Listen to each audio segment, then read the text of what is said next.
Thursday morning, kind of a cloudy day outside.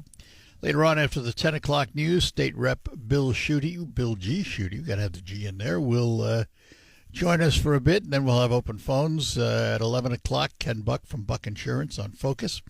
And we'll have open phones later on in this hour after the bottom of the hour. But we're going to start out today talking about adoptions and foster care, because Tuesday the 25th is technically Adoption Day in Michigan during this adoption month, if you will. And to chat with us about it this morning is the person who on the Supreme Court of Michigan serves not only as a justice, but the child welfare liaison, and she is Justice Kimberly Thomas. Justice Thomas, good morning to you. Good morning, Art. It's such a pleasure to be here. And thank you for joining us today.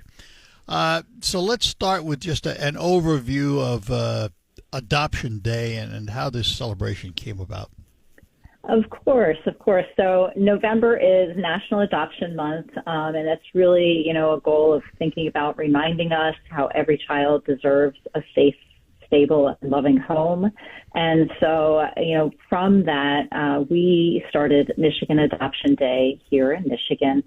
And we really want to make sure that we're, highlighting the role of our courts, of course, but also celebrating those families who have taken that step and are adopting children. And so we at the Michigan Hall of Justice in Lansing are having our Adoption Day on Tuesday, November 25th at 10 a.m. The theme is appropriately for Thanksgiving, giving thanks for families. And what happens at our Adoption Day is that we'll have a judge from Eaton County who's presiding.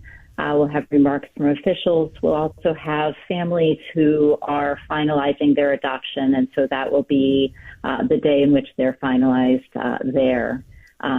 We do, a lot of celebrating, and there are also Adoption Day events in our state courts throughout the state.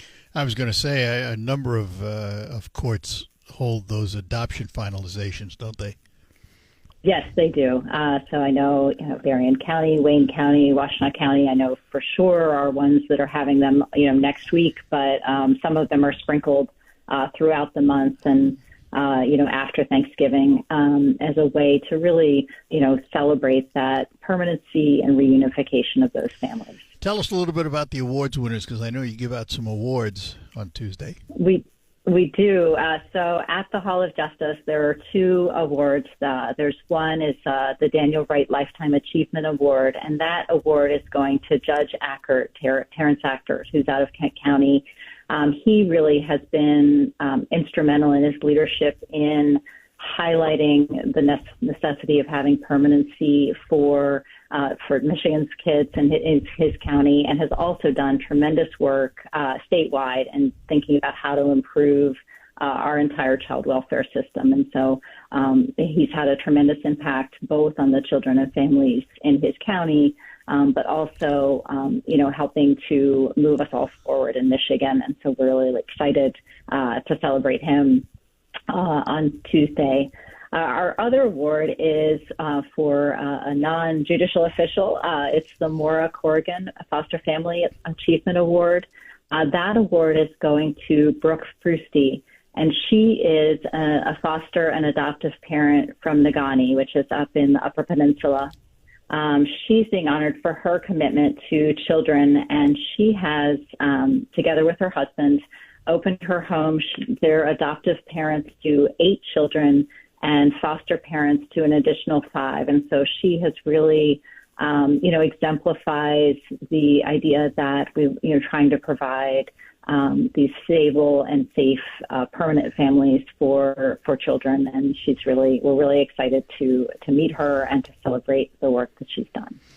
Justice Thomas, we talk a lot on this show about adoption and about foster care in particular.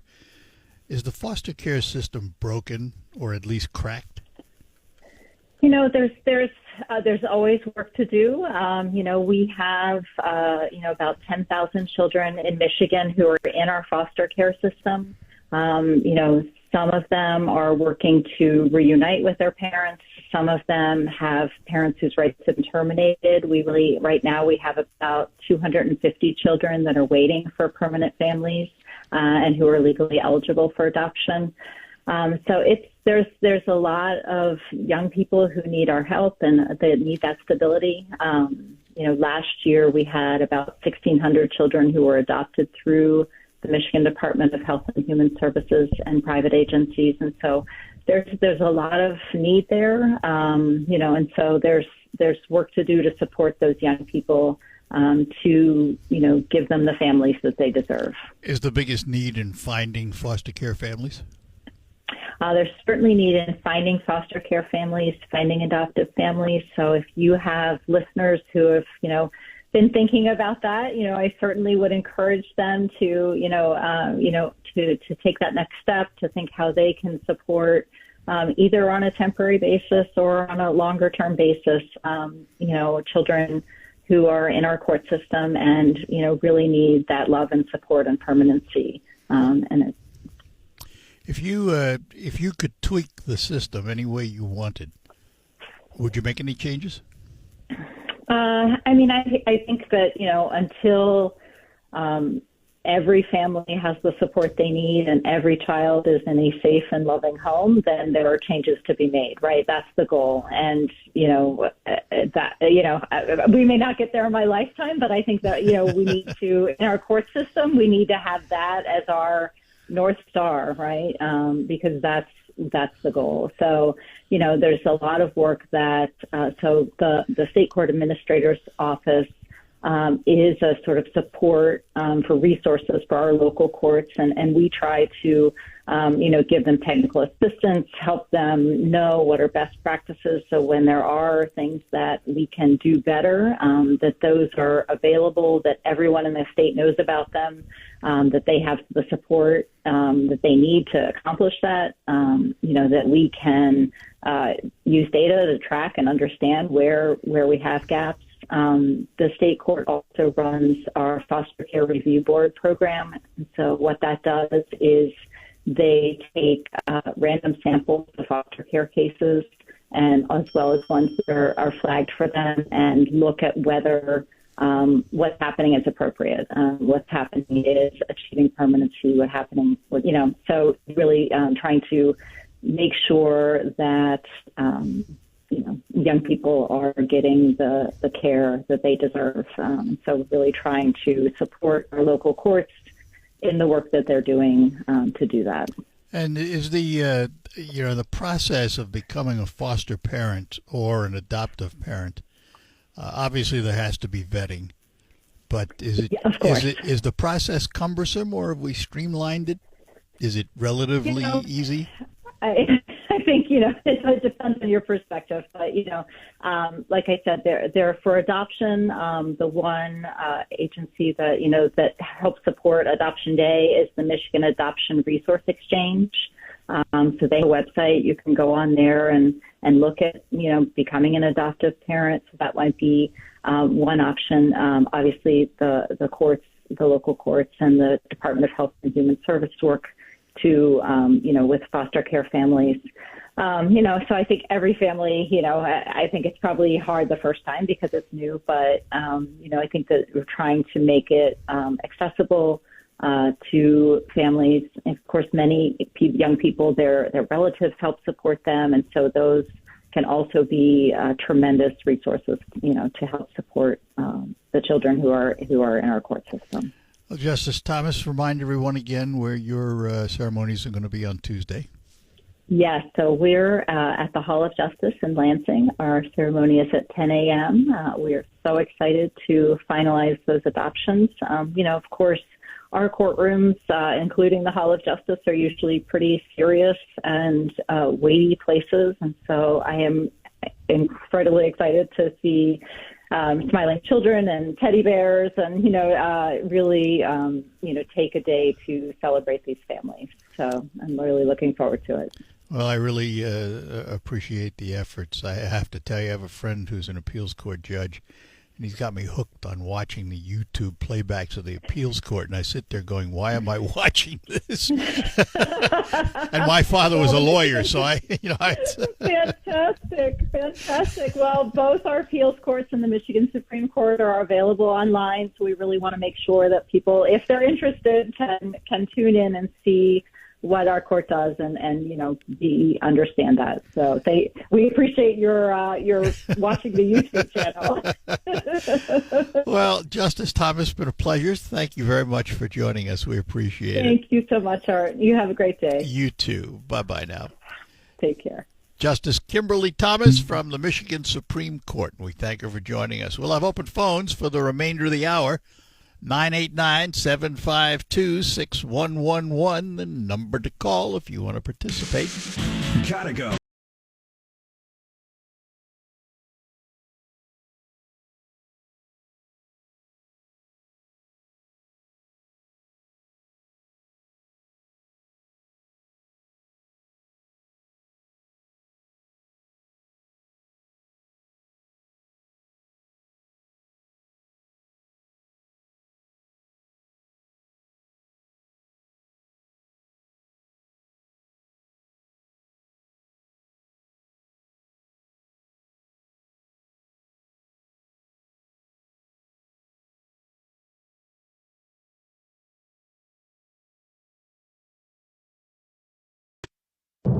I'm Taylor Riggs, and this is the Fox Business Report. The delayed September employment report found stronger than expected job growth. There were 119,000 new jobs created, more than double the 50,000 expected.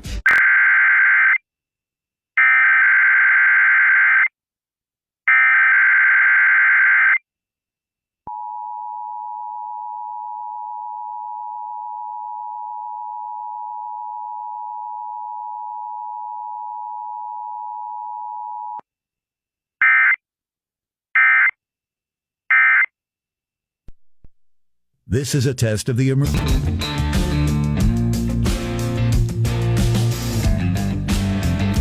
right, we're back with you here on the Art Lewis Show. Open phones for the remainder of the hour, 989-752-6111. We are in the throes of attempting, and we will succeed one way or another, of getting either one of our TV5 meteorologists or Mark Torregrossa to come in one morning and talk about the weather, because, the predictions are all over the place. And the best one I saw a while back was from the Farmer's Almanac, and it was in general terms talking about our part of the country up here in the upper Midwest.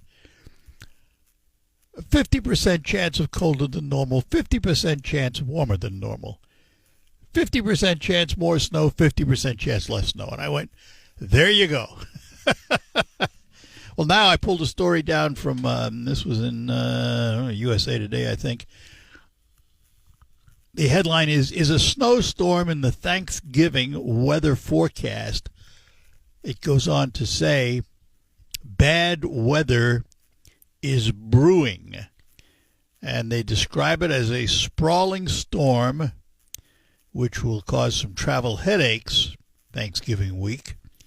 The quote, the forecaster, this was AccuWeather meteorologist Alex Sosnowski, quote, a storm will impact much of the eastern two-thirds of the United States during the busiest travel times ahead of the Thanksgiving holiday, as millions hit the highways and head for the airports, unquote. And according to AAA, Thanksgiving is the busiest travel holiday. 82 million Americans will travel via road or air. And they, if I remember right, they define traveling as at least 50 miles from home.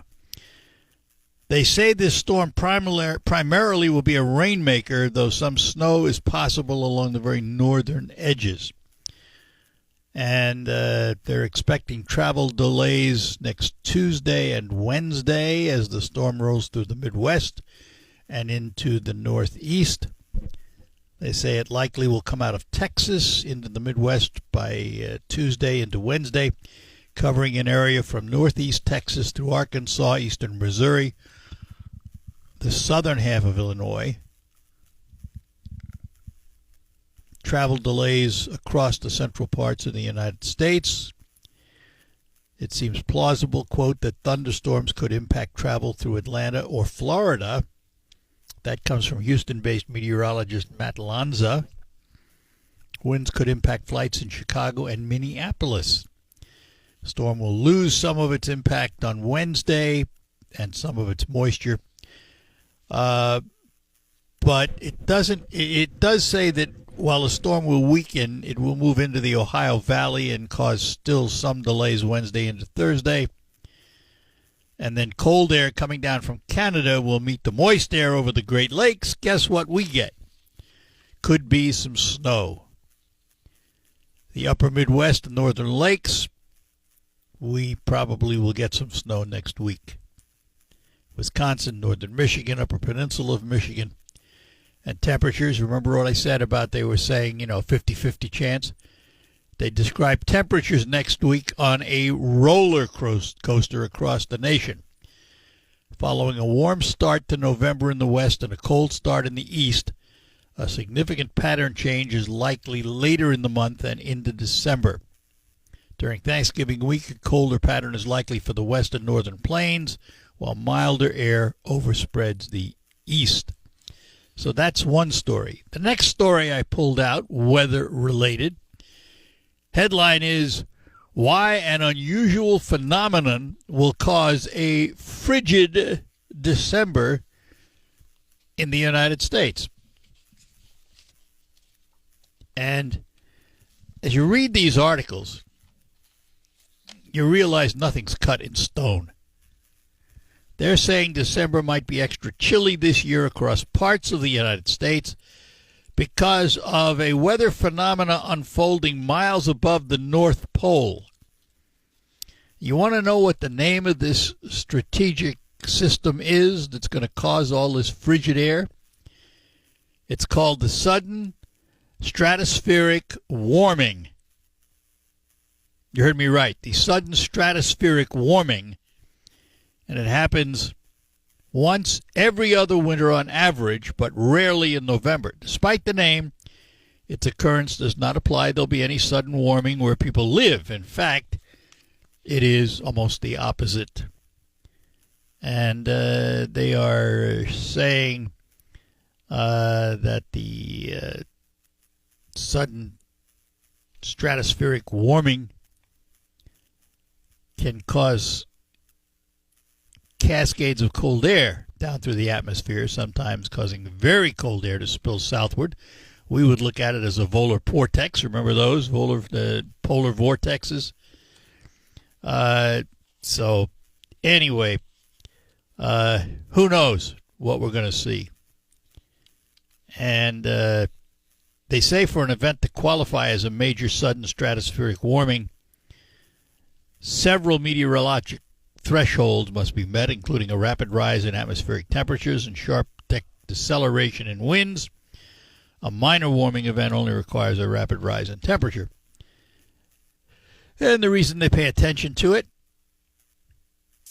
is because not only the weather impacts can be severe, but also changes in the stratosphere winds can lead to persistent changes in weather for many, many weeks. So, hang on, folks.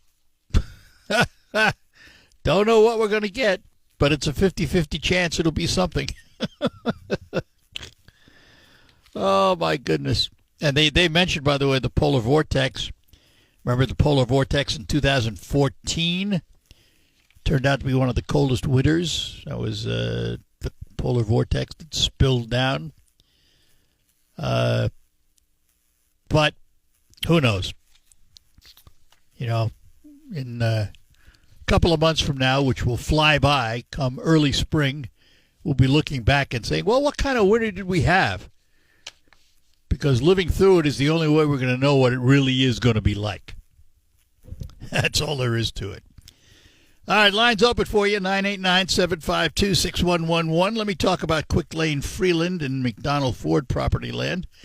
One thing is for certain, we talk about all this weather, but we do know here in Michigan we will have winter we will have snow and ice, and that will lead to some driving challenges. Well, one way you can mitigate those challenges, make sure you have the proper tires on your car. And as Quick Lane Freeland reminds us, there's a difference between winter tires and your standard driving tire. And to explain it, here's John from Quick Lane Freeland.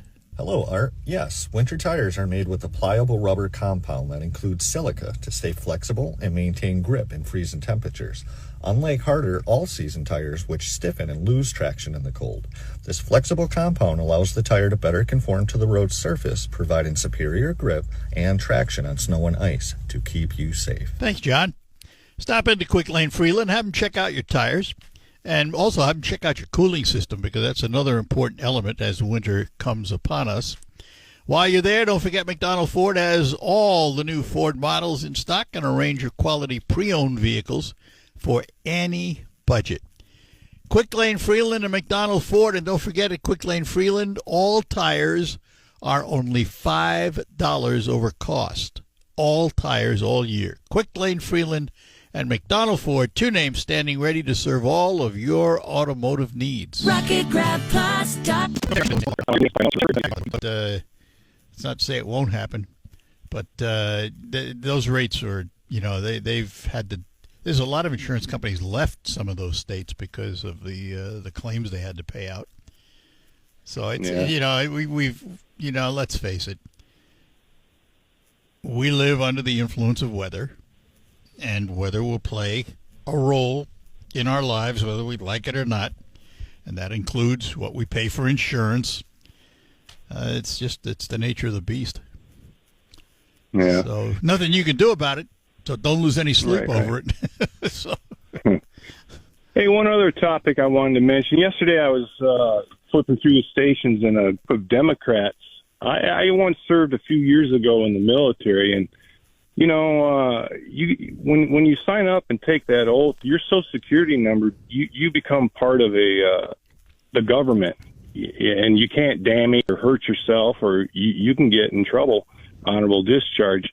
The group of Democrats yesterday was talking about you don't have to obey what they consider unlawful orders. Yeah, who decides but that? If your command.